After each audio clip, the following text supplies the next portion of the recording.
오늘 1월 6일 수요일 새벽 기도회를 드리도록 하겠습니다. 먼저 사도신경으로 신앙 고백 드립니다. 전능하사 천지를 만드신 하나님 아버지를 내가 믿사오며 그 외아들 우리 주 예수 그리스도를 믿사오니 이는 성령으로 잉태하사 동정녀 마리아에게 나시고 본디오 빌라도에게 고난을 받으사 십자가에 못 박혀 죽으시고 장사한 지 사흘 만에 죽은 자 가운데서 다시 살아나시며 하늘에 오르사 전능하신 하나님 우편에 앉아 계시다가 저리로서 산자와 죽은 자를 심판하러 오시리라. 성령을 믿사오며 거룩한 공회와 성도가 서로 교통하는 것과 죄를 사하여 주시는 것과 몸이 다시 사는 것과 영원히 사는 것을 믿사옵나이다. 아멘. 이 땅에는 있을 수 없는 우리 사람들의 마음 안에도 일어날 수 없는 하나님을 향한 이 신앙 고백을 우리에게 이루어 주시고 우리로 하여금 하나님 앞에서 믿음으로 신앙 고백할 수 있게 이 모든 은혜를 베풀어 주신 아버지 하나님, 오늘도 올 한 해도 하나님을 오직 의지함으로 그리고 하나님께 우리의 모든 것을 맡겨드림으로 우리를 영원히 지키시겠다고 약속하신 그 하나님의 말씀 안에 거함으로써 우리에게 어떤 어려움과 환난이 임할지라도 끝내 갈 길과 피할 길을 열어주시는 하나님을 쫓아 살아가는 올 한 해 될 수 있게 우리를 인도하여 주옵소서.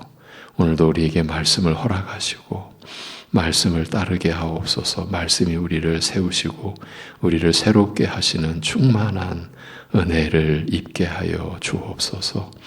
예수 그리스도의 이름으로 감사하며 기도하옵나이다. 아멘. 찬송가 370장 370장 찬송입니다.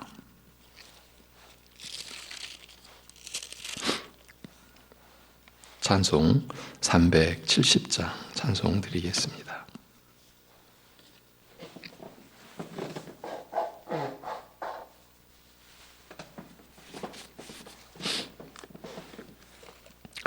주 안에 있는 나에게 단 근심이 있으랴. 십자가 밑에 나아가 내 짐을 풀었네.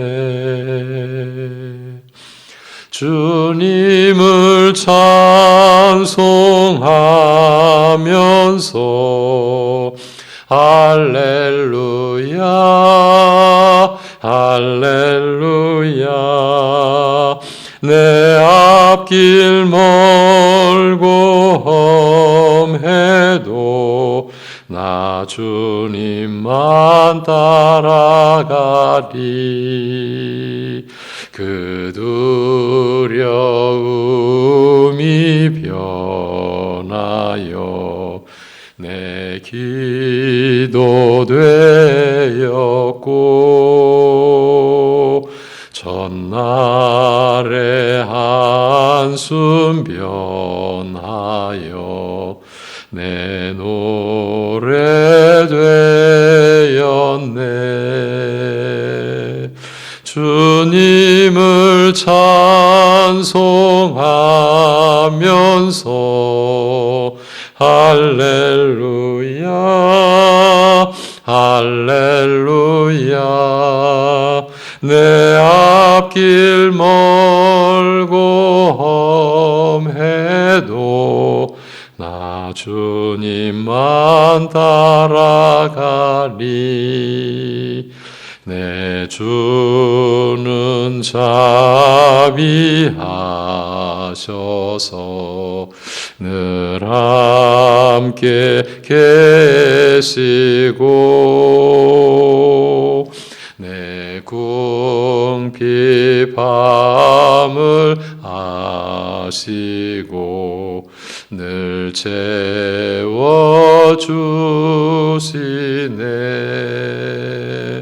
주님을 찬송하면서 할렐루야 할렐루야 내 앞길 멀고 험해도 나 주님만 따라가리.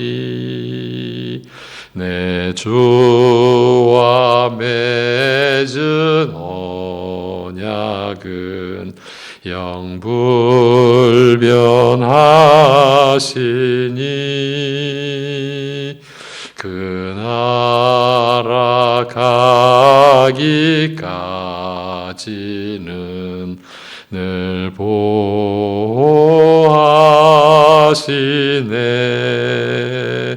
주님을 찬송하면서 할렐루야 할렐루야 내 앞길 멀고 험해도 나 주님만 따라가리. 아멘. 오늘 말씀은 시편 119편 49절에서 56절까지입니다. 시편 119편 49절에서 56절까지입니다.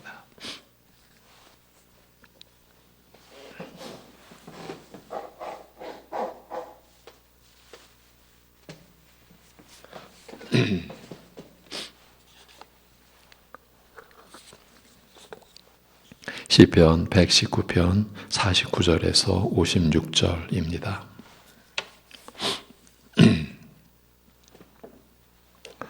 같이 읽도록 하겠습니다. 49절부터 56절입니다.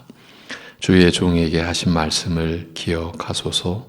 주께서 내게 소망을 가지게 하셨나이다. 이 말씀은 나의 고난 중에 위로라. 주의 말씀이 나를 살리셨기 때문이니이다. 교만한 자들이 나를 심히 조롱하였어도 나는 주의 법을 떠나지 아니하였나이다. 여호와여, 주의 옛 규례들을 내가 기억하고 스스로 위로하였나이다. 주의 율법을 버린 악인들로 말미암아 내가 맹렬한 분노에 사로잡혔나이다. 내가 나그네 된 집에서 주의 율례들이 나의 노래가 되었나이다. 여호와여, 내가 밤에 주의 이름을 기억하고 주의 법을 지켰나이다. 내 소유는 이것이니 곧 주의 법도들을 지킨 것이니이다. 아멘. 첫날은 지켜주심과 약속, 둘째 날은 맡겨드림과 신뢰였는데 오늘 셋째 날은 말씀을 들으시면서 우리가 기억할 수 있는 두 마디를 생각해 보시기 바랍니다. 본 시편 119편은 8절이 한 문단을 이루어 22개의 문단으로 구성되어 있습니다.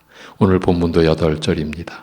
그리고 이 22개의 문단이 내용과 의미상으로 연결되어 있습니다. 본문 앞에 문단에서는 시편 기자, 시인이라고 하겠습니다. 시인의 의지가 담긴 고백이 그 중심을 이룹니다. 원수들의 멸시와 조롱이 사라지지 않은 상태에서 성도는 어떤 마음 자세로 그 고난을 헤쳐나가는가에 대한 각오 내지 다짐을 적절하게 보여주는 내용입니다. 하나님은 반드시 기도에 응답하시는 분이시되 응답은 하나님의 깊은 지혜를 따라 그 뜻대로 되어지는 일인 줄 알고 그 응답이 이루어질 때까지 자기는 어떻게 살겠습니다 라고 마음먹은 것을 보여주었습니다. 완전한 구원이 주어질 때까지 우리가 천국 문을 열고 예수님 계신 그곳에 발을 들여 놓을 때까지 험악한 세상에서 멸시와 조롱과 가난과 불이익 또는 핍박을 받으며 살지만 성도는 굴하지 않고 주님의 법도를 따라 살겠고 또 그것을 자기의 즐거움으로 삼겠다는 각오를, 다짐을 하나님 앞에 고하는 사람이라. 이것이 성도라, 우리 신자들이라, 이런 뜻입니다. 오늘 말씀은 앞문단에서 그와 같은 각오를 하나님께 드렸던 이유를 설명하는 내용을 담고 있습니다. 원수들의 멸시와 조롱 가운데서도 왜 말씀을 지킬 것을 바라고 구하겠다고 했는가?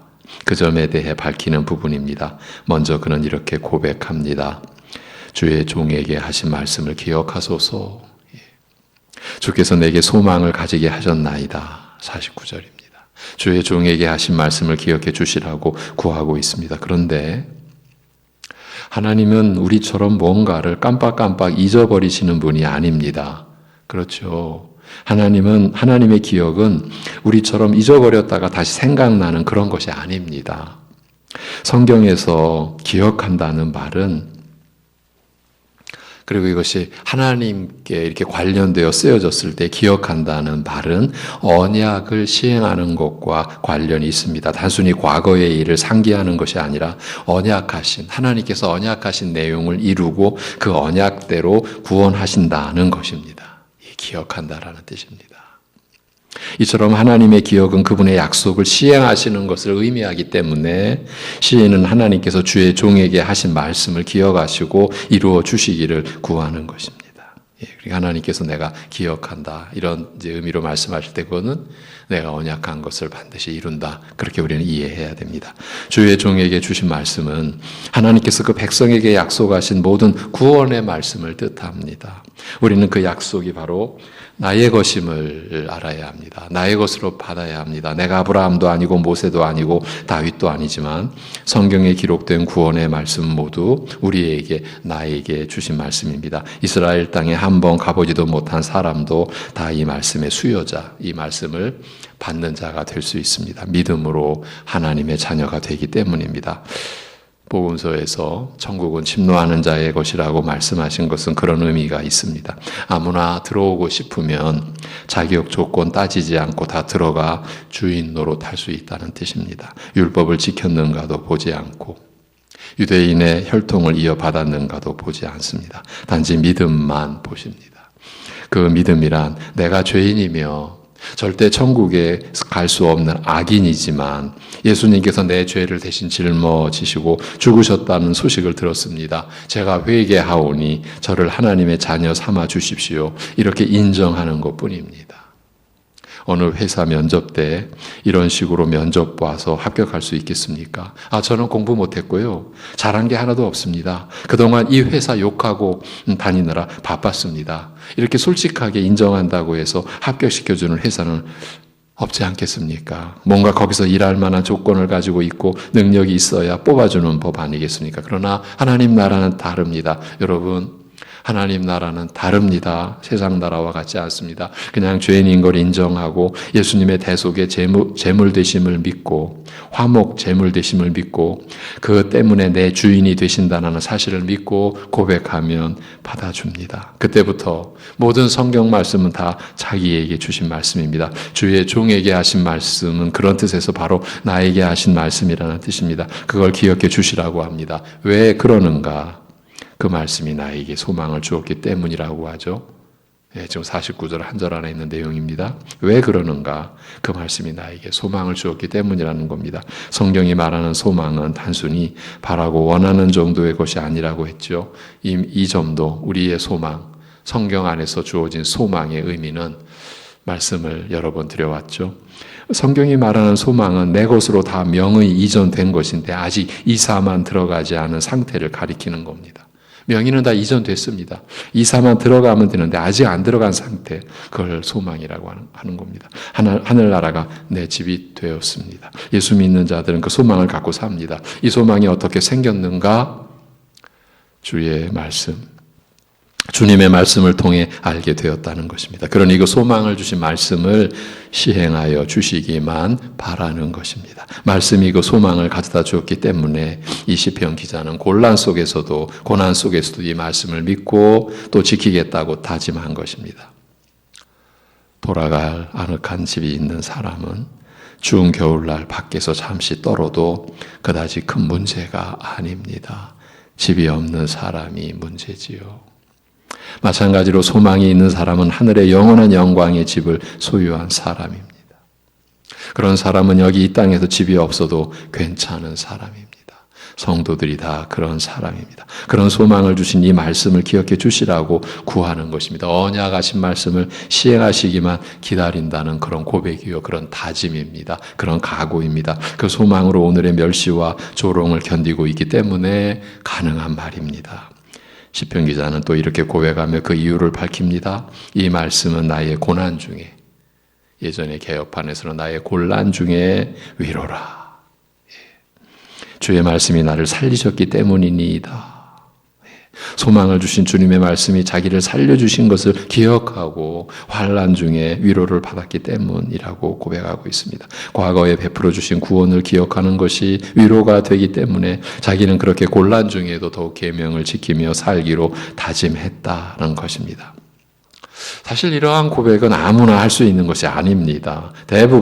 우리들 대부분은 옛날에 어떤 놀라운 구원을 받고 은혜를 받았더라도 지금 당장 고통당하고 있으면 옛날 것은 다 잊어버리고 금방 불평, 불만 터뜨리고 말씀 같은 거 들여다보지 않겠다라고 하는 게 우리들 대부분의 성정입니다.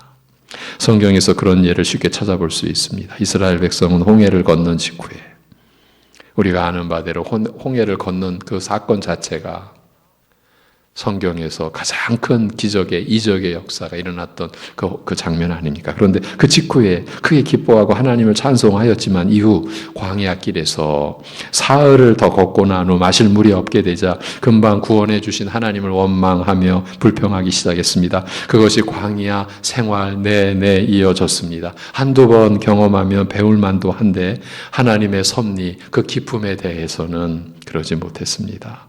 저들이 그렇게 한 것은 특별히 이스라엘이 악한 사람들이어서가 아닙니다. 실제로는 모든 사람들이 다 그렇습니다. 다 그쪽에 속해 있습니다. 그러고 보면 이 시인이 별난 사람입니다.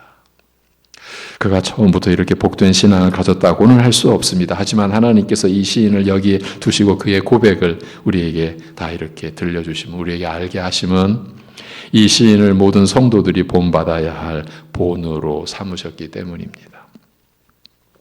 이 시인은 우리가 본받아야 할 모본으로 여기에 두신 겁니다. 조금만 힘들면 하나님을 불신하고 불만과 원망과 반역을 쉽게 쏟아내던 이스라엘 백성들을 본받지 말고 이 시인과 같은 마음과 자세와 각오를 가지고 기도를 하는 사람이 되는 게 옳다는 것입니다. 시편 119편은 우리가 이 현재의 수준에 머물러 있으면서 만족하지 않아야 한다는 사실을 보여주고 있습니다. 옛날 사람들도 이렇게 못나게 굴었는데 우리도 이만하면 됐지 뭐 이렇게 스스로 위로하는 데서 끝내서는 안 된다라는 것입니다.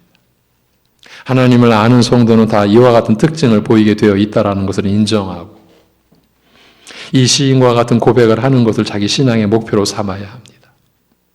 성탄절 말씀에 우리 자라가자. 우리 베드로 사도의 그 베드로 후서의 마지막 절을 인용해 드리면서 우리 자라갑시다라고 그렇게 말씀드렸죠. 바로 그런 의미죠. 이 시인과 같은 고백을 하는 것을 자기 신앙의 목표로 삼아야 한다는 겁니다. 이 시인과 내가 다른 점이 있으면 내가 모자란 겁니다. 그리고 그걸 본받아 채우고 하나님께 더욱 영광 돌리는 신자가 되라고 이 말씀을 우리에게 주셨습니다. 그저 우리 못난 부분을 지적하고 책망하고 끝내려는 목적이 아니고 모두가 다 이와 같은 특징을 가진 믿음의 자녀로 살아가라는 하나님의 따뜻한 의도가 담긴 말씀입니다. 하지도 못할 거 왜 자꾸 반복해서 말하는데 이런 생각으로 외면해서는 안 됩니다. 과연 말씀이 나에게 소망을 주었기 때문에 내가 주님께서 역사하실 날을 기다린다라고 그렇게 고백하며 그 말씀이 나를 살리셨기 때문에 거기서 위로를 얻고 오늘 멸시와 조롱을 견디며 주님 말씀을 떠나지 않겠다고 하나님께 진심으로 고백하는 기도를 드린 적이 있는가? 자기 자신을 이렇게 돌아보라는 뜻입니다. 좋은 본을 보고 따라오라는 것입니다. 나랑 너무 달라. 이런 사람은 나와 상관없는 별종이야. 이러지 말고 우리 모두가 가야 할 신앙의 목표가 여기 있구나 하고서 이런 자세로 함께 나아가라는 말씀입니다. 그처럼 위로가 되는 말씀이었기 때문에 시인은 또 이렇게 할 수 있었다고 고백합니다. 51절입니다. 교만한 자들이 나를 심히 조롱하였어도 나는 주의 법을 떠나지 아니하였나이다. 사람이 교만하면 자기를 자랑하게 되어 있고 또한 다른 사람을 짓누르고 삶의 의욕을 꺾는 데에서 스스로 만족을 취합니다. 여기에서 교만한 자들의 조롱은 단순히 시인을 놀리기 위한 것이 아닙니다. 그를 심하게 압박하여서 하나님의 율법에서 벗어나게 만들려는 마귀의 의도에서 나온 조롱입니다. 믿음으로 살지 못하게 만들려는 마귀의 계략에서 나온 조롱입니다. 하나님 믿는다더니 왜 사는 게 그 모양이야? 왜 안 믿는 나보다 왜 이렇게 못 사냐? 내 자식들은 다 잘 되는데 너는 뭐냐? 이런 식으로 멸시해서 참을 수 없게 만들어서 그가 화를 낸다거나 율법을 무시하고 세상적인 방법으로 교만한 자를 누를 수 있는 방법을 찾으려고 하면 마귀가 이기는 겁니다. 마귀가 승리하는 것입니다. 세상이 성도에게 주는 멸시와 조롱엔 그런 의도가 담겨 있습니다. 십자가에 달리신 예수님을 조롱하던 사람들의 조롱이 그것입니다. 어제도 주님을 바라보자, 십자가에 우리 주님을 바라보자라고 말씀드렸죠. 사람들은 예수님을 십자가에 못 박으러 갈 때부터 희롱하기 시작했습니다.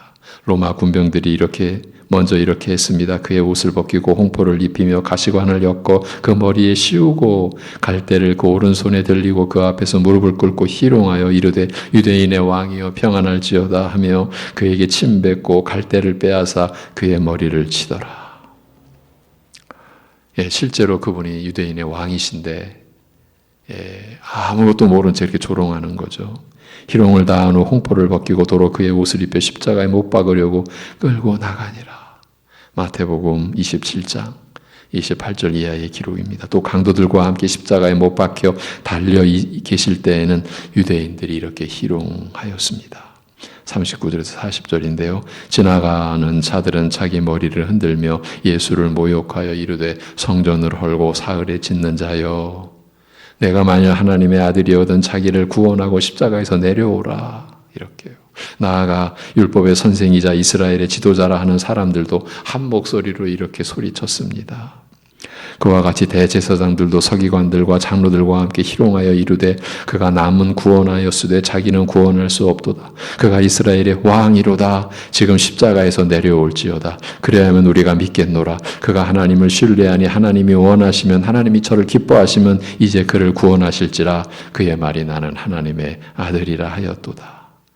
마태복음 27장 41절에서 43절입니다. 심지어 자기 죄로 사형당하던 옆에 있던 강도들도 예수님을 보고 욕했습니다. 함께 십자가에 못 박힌 강도들도 이와 같이 욕하더라.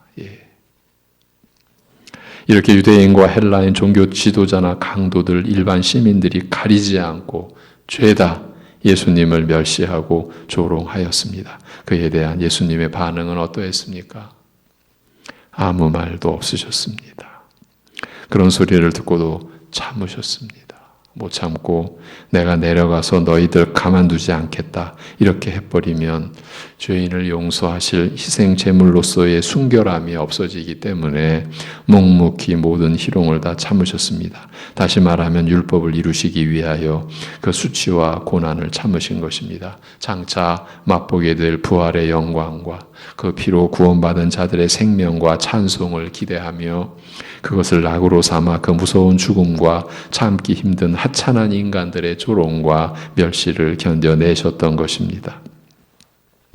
오늘 본문 51절 말씀을 가장 완벽하게 시행하신 예수님이십니다. 우리도 그걸 목표로 해야 한다는 것입니다.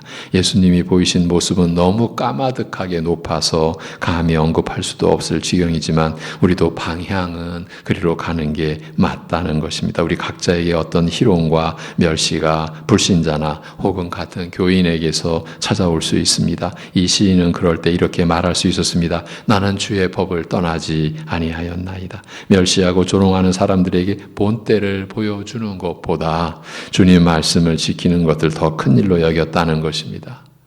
이런 점도 참 많이 말씀드려왔죠. 우리 신자들은 너희들 두고 보자. 이런 심사를 가지고 사는 사람들이 아니라고 했죠. 예. 내가 때가 되면 본때를 보여주마.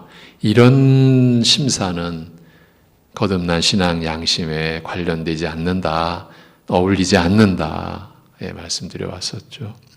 대신에 이 시편 기자는 다른 데서 위로를 찾았다고 주님 앞에 이렇게 고백할 수 있었습니다. 52절입니다. 여호와여 주의 옛 규례들을 내가 기억하고 스스로 위로하였나이다.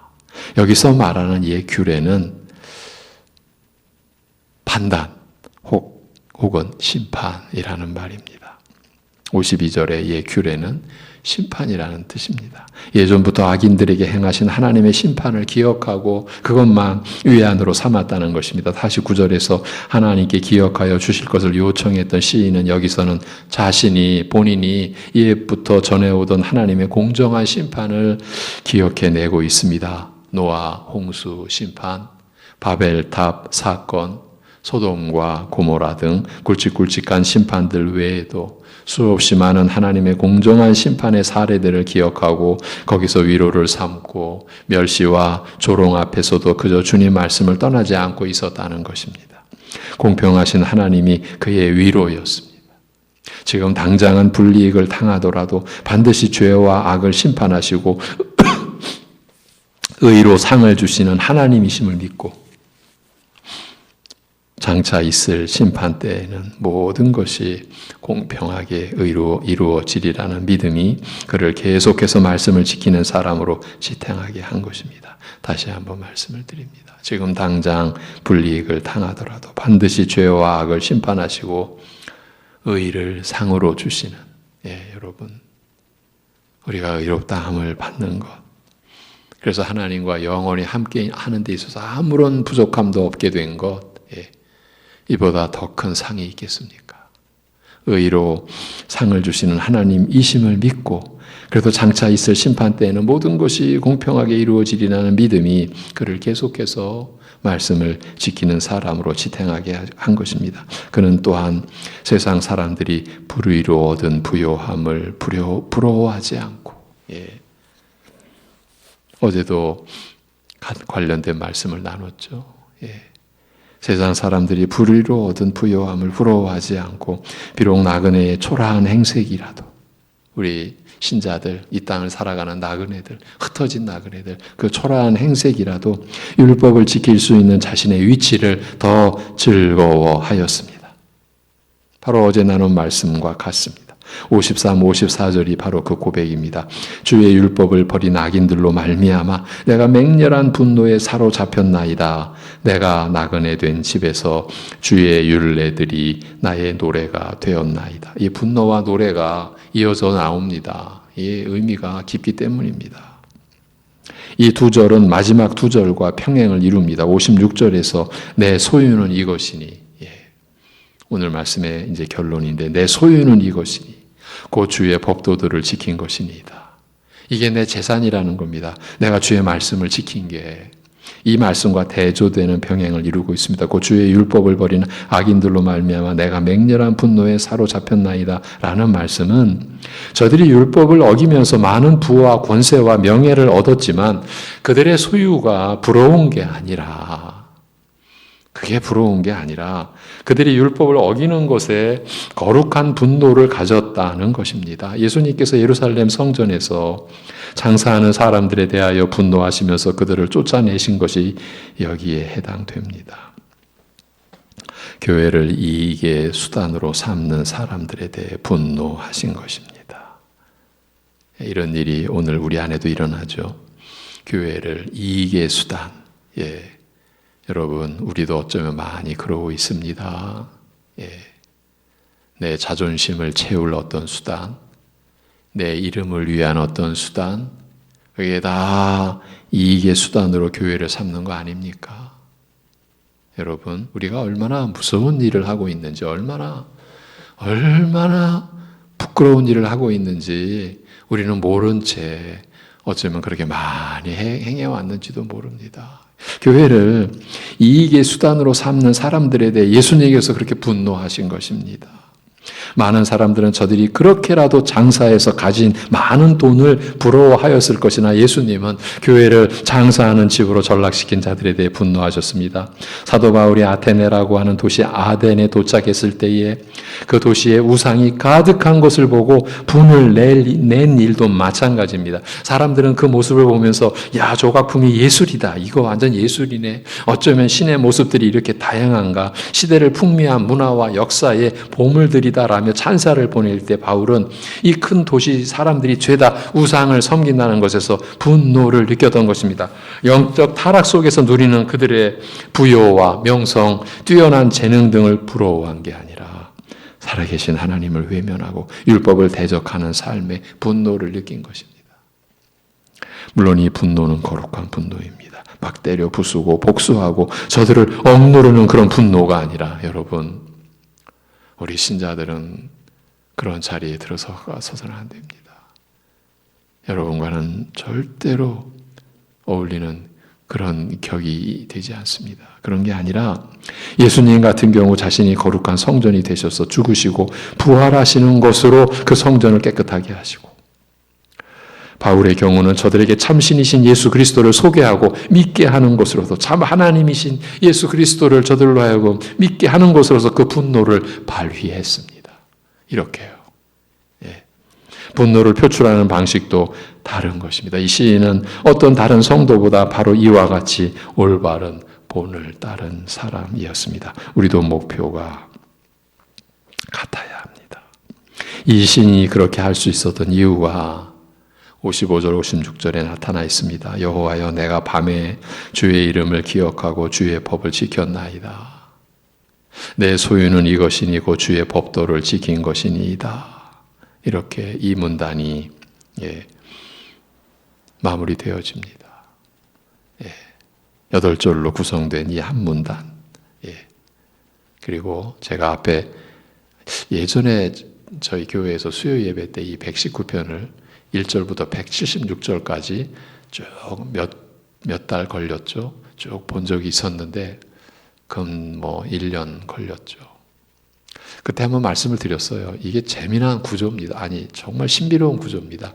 그러니까 첫 8절은 첫 시작이 다 기억으로 시작합니다. 기억.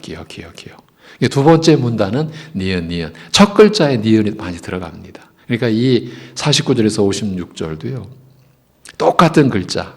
그러니까 이건 이제 우리나라 글자가 아니죠. 히브리어. 그 알파벳에 속하는 그 글자로 첫 글자가 똑같이 그렇게 진행이 되는. 전체가 다 그렇게 되어 있어요. 끝절 176절까지. 그러니까 1절부터 8절은 알파로 시작하는 거예요. 알파로. 히브리어 A, B, C, D에 아니지. 저 헬라어와 헷갈렸습니다. 헬라어는 저 신약 글자. 히브리어는 좀 다르죠. 그렇게 구성이 되어 있습니다. 이렇게 한 문단이 마무리되어집니다. 여호와여, 내가 밤에 주의 이름을 기억하고 주의 법을 지켰나이다. 내 소유는 이것이니 곧 주의 법도를 지킨 것이니이다. 여기서 지켰나이다라고 번역된 말은 의지를 표시하는 지키겠습니다 라는 뜻입니다. 지키겠습니다. 밤은 특히 시편에서 이 밤이 나오면 간단한 의미가 아닙니다. 어떤 경우에는 죽음에 처해 있는 상황을 가리킬 수도 있고, 여기서는 가장 힘들고 어려운 암울한 때를 가리킵니다. 그런 때를 의미하는 겁니다. 가장 힘들고 어려운 그 어두운 때, 암울한 때. 그럴 때에도 여러분, 그렇게 가장 힘든 때에도 하나님의 성품과 능력과 존재와 뜻을 되새기며 그 법을, 그 규례를, 그 말씀을 지키겠다는 다짐입니다. 제가 오늘은 두 마디를 무엇으로 할까요? 생각해 보시라고 했죠. 대략 짐작하셨죠? 말씀에 대한 거는 분명히 들어가겠죠. 그렇습니다. 그리고 이제 또 다른 한마디가 이 마지막 절에서 나오는 겁니다. 그럴 때에도, 정말 그렇게 힘들 때에도 하나님의 성품과 능력과 존재와 뜻을 되새기며 그 법을 지키겠다. 예. 여러분, 앞에서도 말씀드렸습니다. 이 고백은 아무나 할 수 있는 고백이 아닙니다. 우리는 바로 얼마 전 그 구원의 은혜에 그렇게 감격했어도 지금 당장 내 형편이 무너졌을 때 우리는 모든 게 무너지듯 기도도 하기 싫고 하나님 말씀도 보기 싫고 그게 우리들 아니었습니까?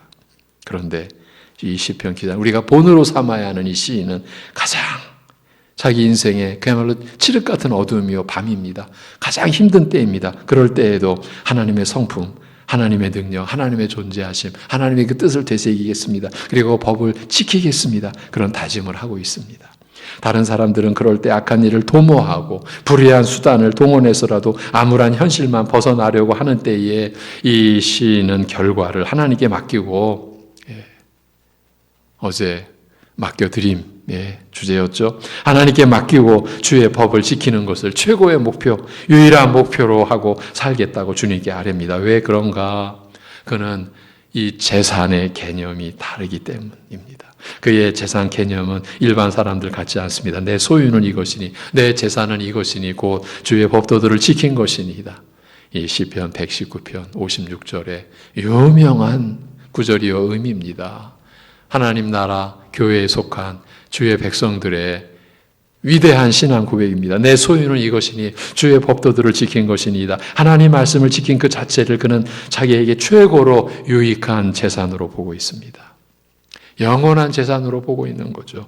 많은 사람들은 주님 말씀을 지키는 것을 무슨 물질의 부여를 얻기 위한 수단쯤으로 봅니다. 사실은 많이 이래왔죠.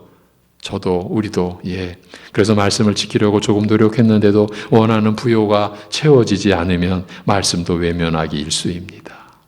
그래서 돈 잘 벌게 해준다는 점쟁이 교회 같은 곳으로 옮겨가기도 하죠. 하지만 시인은 참 올곧은 성도였습니다. 자기 재산은 말씀을 지키는 것 자체에 있다고 고백할 수 있었습니다. 자기를 살린 게, 자기에게 소망을 준 게, 자기에게 위로를 준 게 말씀. 지금 우리가 쭉 그걸 보아왔죠.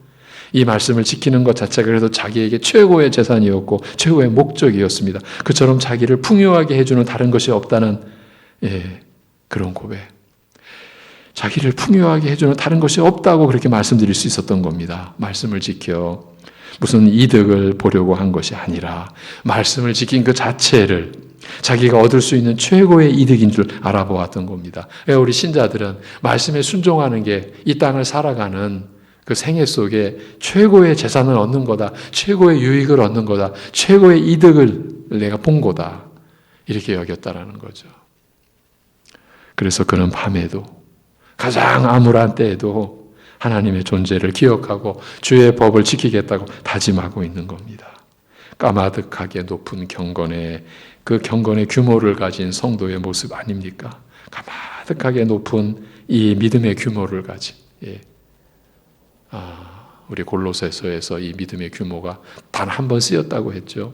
지금 우리가 그 규모를 봅니다. 시편 119편에서 우리 구약의 믿음의 선진을 통해서 까마득하게 높은 경건을 가진 성도의 모습입니다.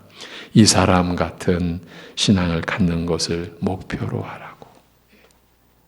이게 우리가 갈 목표라고, 2021년도도 변함없이 우리가 나아갈 목표라고 주님께서 이 말씀 우리에게 주셨습니다.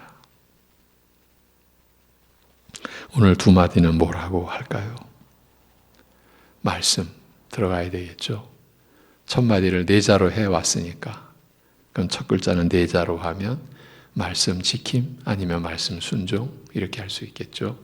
그리고 또 다른 한마디는 힌트를 드렸죠. 소유. 그렇습니다. 오늘은 말씀 지킴과 소유입니다. 이것이 우리에게 그 무엇과도 견줄 수 없는 최고의 우리의 소유, 우리의 재산, 우리의 유익한 것, 최고의 이득을 본 것, 그걸 우리는 말씀을 지킨 것이라. 이렇게 고백하며 사는 사람들이 바로 예수 그리스도를 나의 구주로 믿고, 나의 왕으로 믿고, 나의 주인으로 받아들이고, 나의 하나님으로 믿는 여러분들이라는 겁니다.